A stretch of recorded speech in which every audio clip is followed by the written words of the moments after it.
All right, so here we are. We are working on question, and I believe there were questions on 443. Didn't we do 443 though? Base containing one hydroxide unit is titrated with 25 milliliters of a 0.30 molar HCl solution. And is this sufficient information? We did do that one. Yeah, because without the mass, you can't solve for molar mass. So we did do that. And then 44, if I remember correctly, I told you did not have to do because of the fact that involves, right? Yeah, it involves the exceptions to the solubility rule, so you can skip that as well. 4.44, because that's the exceptions. Okay. What is it? Let's see. I'm just looking. Were there questions on 445? Yes. So questions on 445. Critique the following statement. A 1.2 molar aqueous solution of AgNO3 contains 1.2 moles of AgNO3 in 1 liter of water. And I believe we also discussed that one because, does anyone remember what the problem was with that? That was the fact that it was water. Okay, that it said 1 liter of water instead of 1 liter of solution. So if we remember when we're dealing with that, with water versus solution, excuse me, when we're dealing with water versus solution, if we were to take a volumetric flask and... Please excuse the interruption. Would the girls' field hockey team please report to the lockers now? Christine left early? She left early! She's cutting class! Reporter. FBI. Can't believe that. She left early. Alright. Alright, so... Oh, she'll hear that when she sees this video. Yes, it's still recording. Alright, so, sorry. So what I was just trying to get at... Sorry, I don't even know where the camera is. Where is the camera? There it is. Here we go. So what I was saying is, in this particular problem, the fact that we're talking about... excuse me.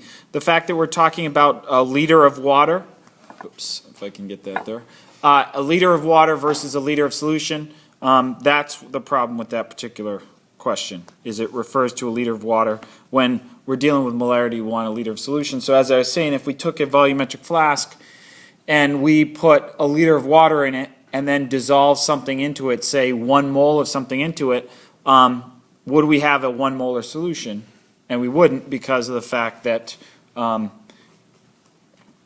excuse me, we wouldn't have it because of the fact that it would actually be more than a liter of solution once we dissolve something into it.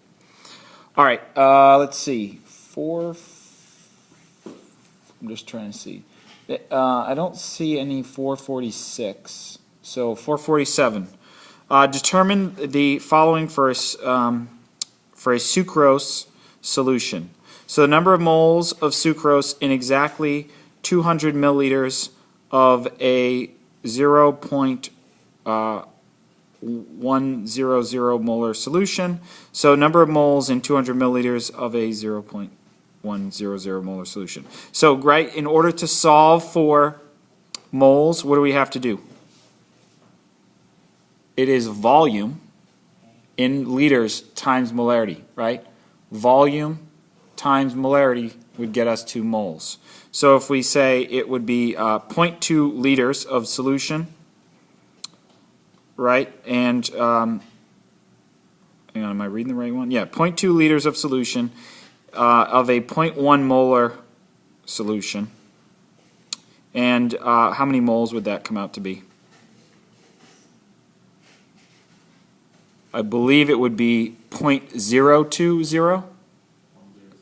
Right? 0.02? Is that correct? Okay. So that's A. B. The volume of a 1.25 molar solution containing 0.100 moles of sucrose. So again, if we're solving for volume, right, molarity is moles per volume. So if we're solving for volume, what do we need to use?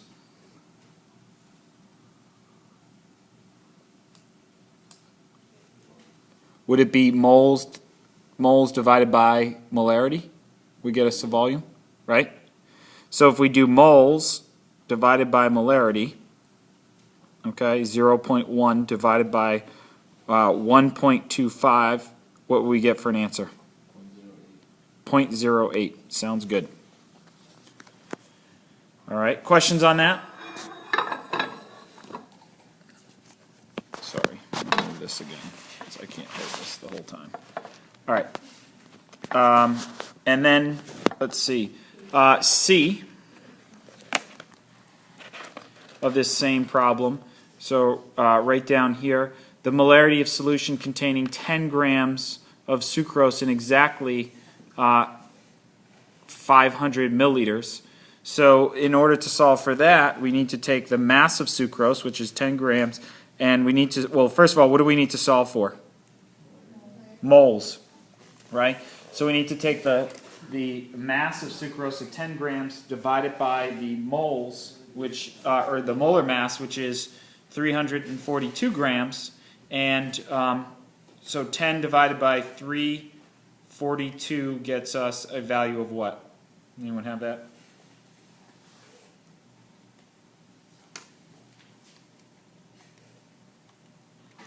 I'm getting an answer of 0.02923. So if we take that value there and then divide it by the volume in liters, which is 0.5 liters, hopefully we get an answer of 0.058, okay, or 5.8 to the negative second. All right? Questions on that? Does that make sense? So, if we look at it, were there questions? Let's see.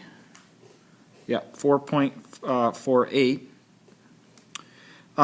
Same sort of thing. So now we're dealing with a 1.5 molar HCl solution. Okay. And it's saying what is the new molarity if exactly 200 milliliters of solution is diluted to 1 liter. Okay, so how do we set up for 4.48? What do we do for that? Who remembers? Dilution, what's our formula for dilution? Yeah. However you want to say it. Molarity of first times the volume of the first is equal to molarity of the second times the volume of the second, or M1 V1 M2 V2. Okay, so the initial molarity is 0.5 molar. What's happening? Oh yeah, you can just go through. 1.5 molar, and we're saying that the original solution, 200 milliliters or 0.2 liters, is diluted to 1 liter, right? And then what is the new volume? So if we do 1.5 times 0.2, hopefully we get 0.30 molar. People get that? I'm assuming that's the correct answer, right? Did I do something wrong? Can someone just check? Is that the answer they give? Okay. All right, and then the follow-up to that was how many milliliters of solution must be diluted to exactly 500 milliliters to form a 0.100 molar HCl solution. So in this case, again, we start with the known molarity. We don't know how much of that known molarity, so the volume of the first is what we don't know, or volume of initial. We know that we want to have 500 milliliters of a 0.1 molar solution. So, and this is, did I do, this is supposed to be, sorry, I'm going back to this previous problem. This should have been M2. I don't want to confuse people. So here, right, the new volume is going to be 500 milliliters or 0.5 liters. And the new molarity we want is 0.1 molar. And then, so we solve, so we do 500 times 0.1 divided by 1.5. Excuse me. And what do we get for an answer there? How much of that original solution do we need to have? 0.033.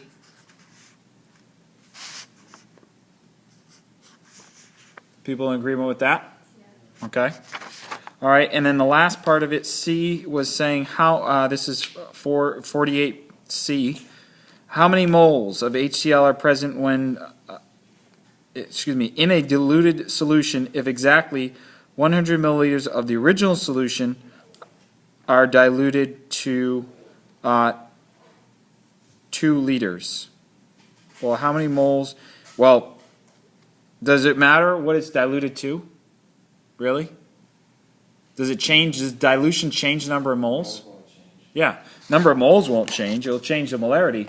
So on that one, all we're doing is all you have to do is to solve for moles, right? And we do volume, which was 100 milliliters of the original solution, right? There's our volume times the molarity of the original solution, which was, sorry, that's supposed to be 1.50 molar. And if we solve for that, excuse me, we get an answer of 0.15 moles. Okay?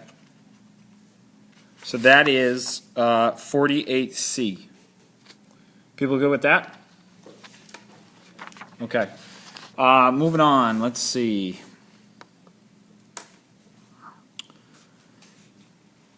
Did anyone ask about 49? Nope. All right, so I'm not seeing 49, so we're going to go to the next page here. Let's see. I'm not seeing 50. Oops, thank you. I'm not seeing 50. You can move that. Or you. It's like holding it up. Oh, okay. No, that's all right. Here. I'm just trying to see. Yes. How do you know if something's an acid or a base? How do you know if it's an? Looking at the formula. Okay, by looking at the formula. So, in which one is that? Or is there just, is that a particular question? 49. So 49, it says identify the acid base. So, what you're looking at is water. First of all, that's a great question. And water can act as an acid or a base, so we're looking at here.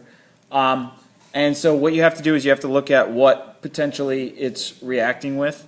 And a way to think of it is if you look at this total reaction, what is giving up a hydrogen in that 49.A? The NH4, right? So if something's giving up a hydrogen, that makes it an acid. Okay?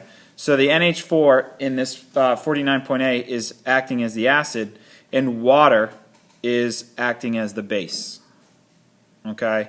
And if we come over to the other side, right, now the acid on the reactant side becomes a conjugate base on the product side. Because ammonia, weak base, could actually pick up a hydrogen to go back to NH4. And what we're left over with is hydrogen ions. Now, the other way this can be written here is technically we could write this as H3O hydronium ions. And I'll be honest with you, you probably are more likely to see it like hydronium ions than just the hydrogen ions there. Okay? So that's, but these, just understand that these mean the same thing. This, either, however way this is written, whether it's just H ions or H3O ions, because what happens is the water molecule, right, has those lone pairs of electrons up here, and when you have a hygiene